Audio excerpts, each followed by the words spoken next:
بے زباں کو جب وہ زبان دیتا ہے، پڑھنے کو پھر وہ قرآن دیتا ہے، بخشنے پہ آئے جب امت کے گناہوں کو،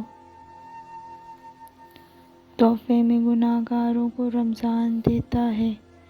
خوف خدا دیکھنا ہے تو مسلمان کا دیکھ، جو روزے میں وضو کا پانی منہ میں لے کر بھی پیتا نہیں ہے۔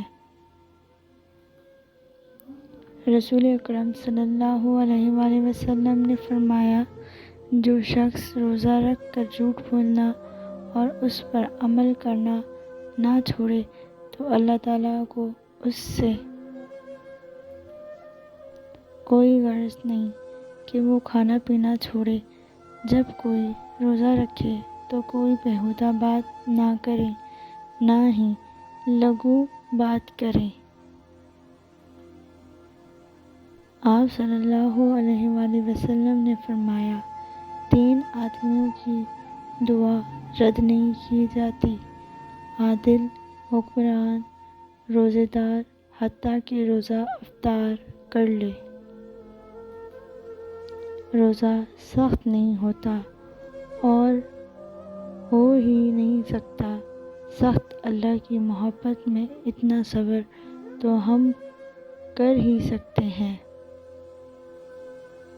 میرے پیارے نبی صلی اللہ علیہ وآلہ وسلم کا ارشاد فرمایا ہے کہ جس نے رمضان کے روزے کو فرض سمجھ کر ثواب کی امید سے روزہ رکھا، وہ بخشا گیا۔ زندگی کو رمضان جیسا بنا لو، موت عید جیسی ہوگی۔ دنیا جس بھوک پیاس سے ڈرتی ہے، میرے رب نے اس کو عبادت بنا دیا۔ اللہ سے مانگ لو، گر گرا کر اللہ سے، ابھی مغفرت سستی ہے۔